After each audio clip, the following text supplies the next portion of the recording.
10. First, the highlight.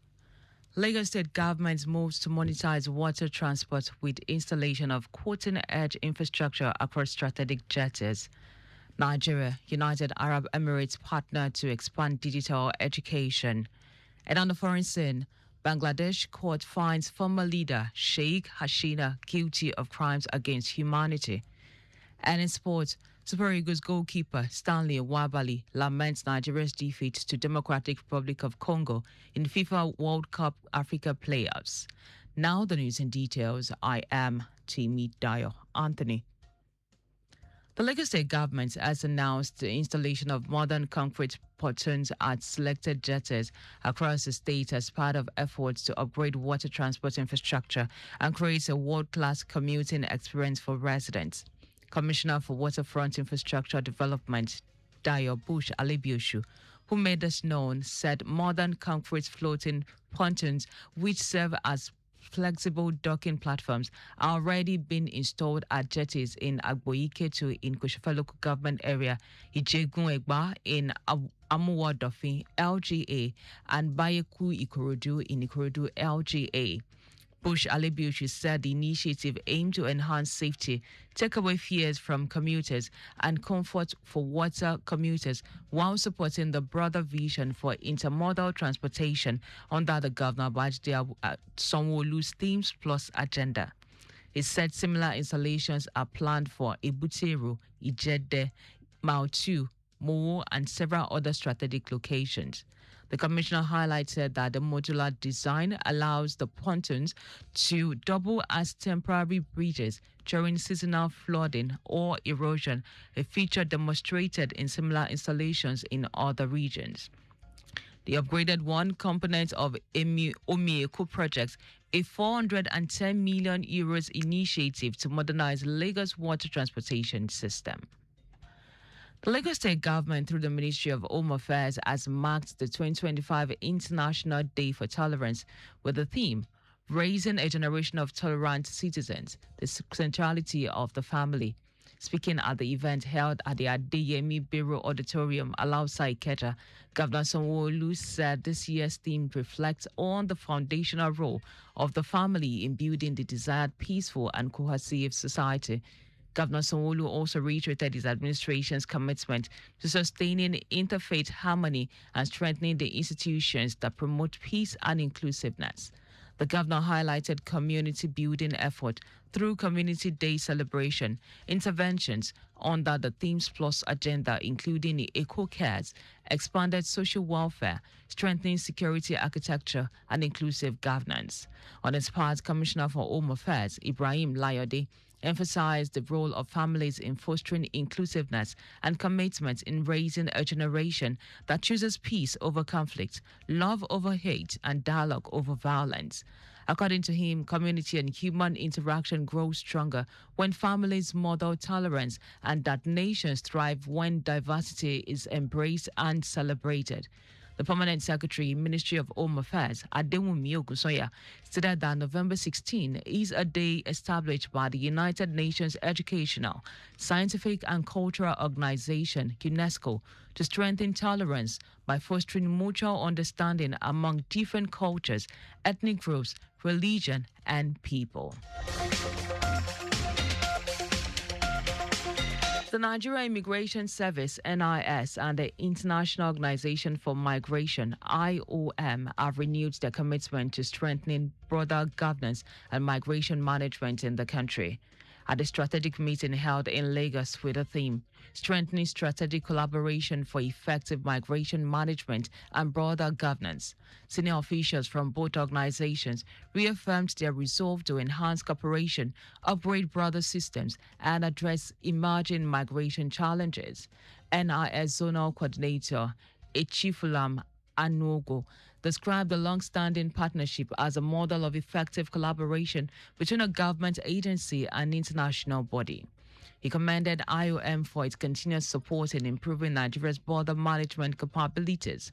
IOM Nigeria's Chief of Mission, Damechi Sharon, praised the NIS for its leadership in digital border governance across West and Central Africa, noting that technologies, e-border solutions, and improved identity management systems have positioned Nigeria as a regional reference point.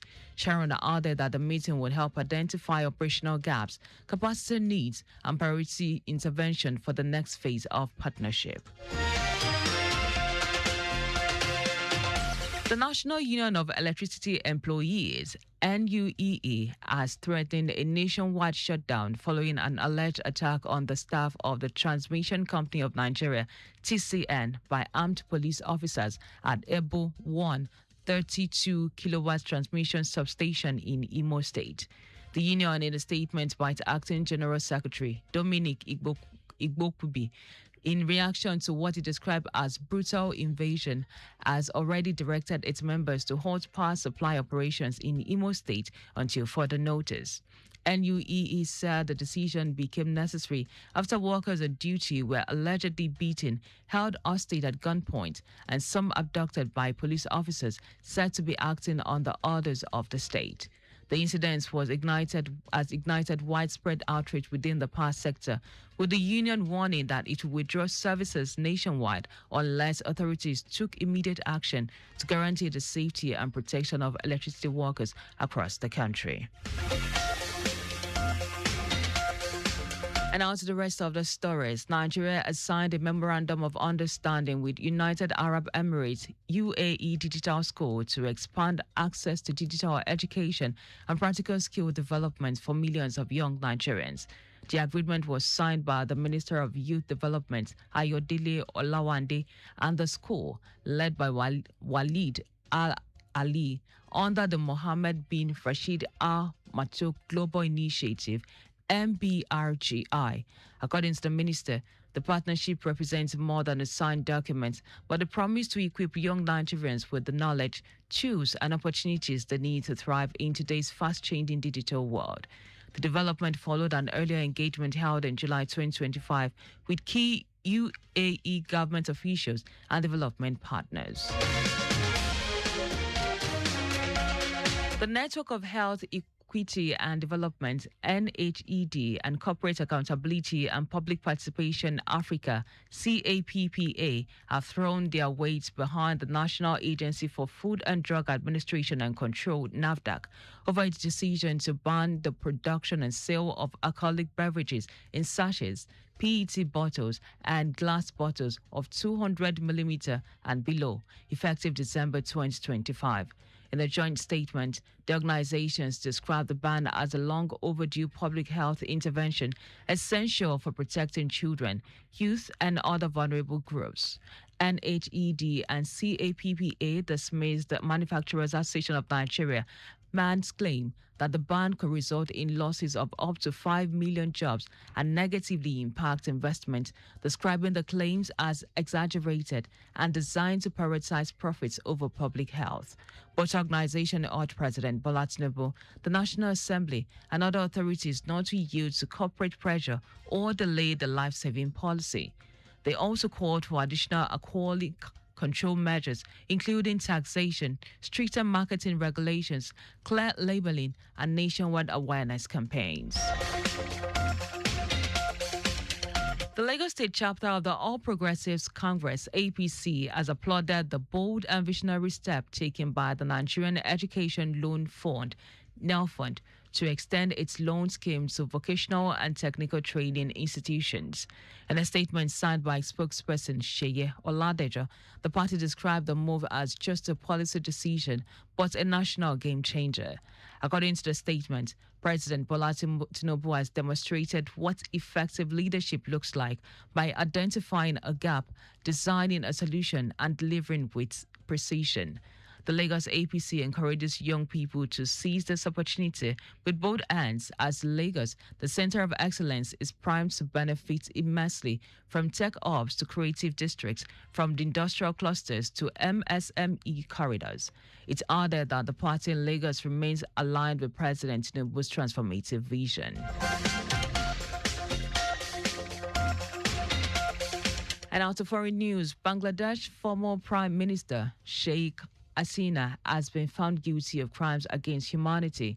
A court found she was responsible for ordering a violent crackdown on student-led protests last year, during which the United Nations estimates up to 1,400 people dead. Those protests forced Hasina from office, and she has been living in exile in India ever since. The verdict puts India under pressure to extradite Hasina, but it is unlikely to do so. Security has been ramped up across Bangladesh over fears of backlash, with some protests already breaking out. And now to sports. Super Eagles goalkeeper Stanley Nwabali has expressed his disappointment after the team failed to secure a place in the Intercontinental playoffs. The Super Eagles fell 4-3 on penalties to the Leopards of Democratic Republic of Congo in the final of the 2026 FIFA World Cup African playoffs in Rabat on Sunday night. The Super Eagles took the lead from Frank Onyeka's deflected efforts in the third minute. Meshek Elia equalizes in Democratic Republic of Congo in the 34th minute after poor defending by the Super Eagles. Nwabali apologized to supporters after what he labeled a painful defeat. Now, just before we go, maintain adequate distance from the vehicle ahead of you to avoid collision. You can follow us and like all our social media platforms. X at Traffic Radio 961. Facebook, Lagos Traffic Radio 961 FM. Instagram is Lagos Traffic Radio 961. Subscribe and watch our news and program live on YouTube at Traffic Radio 961. Visit our website on www.trafficradio961.ng. You can also listen to Lagos Traffic Radio 961 FM live on my Lagos app for timely update. Now, did you know that the Sanwo-Olu administration organized a forum for women across the 57 local government and local council development areas in the state with a view to enhancing their productivity and economic growth? You can get more details on Lagos State Government's website. And now to end the news, here are the highlights of the major stories. The Lagos State Government has announced the installation of modern concrete pontoons at selected jetties across the state as part of efforts to upgrade water transport infrastructure and create a world-class commuting experience for residents. Nigeria has signed a memorandum of understanding with the United Arab Emirates UAE Digital School to expand across to digital education and practical skill development for millions of young Nigerians. We also told you that Bangladesh former Prime Minister Sheikh Hasina has been found guilty of crimes against humanity. And in sports, Super Eagles goalkeeper Stanley Nwabali has expressed his disappointment after the team failed to secure a place in the Intercontinental playoffs. For contact with the newsroom, please send a message to info@trafficradio961.ng. That ends the news broadcast compiled by Abiola Fagbalago. I am Dayo Anthony. Many thanks for listening.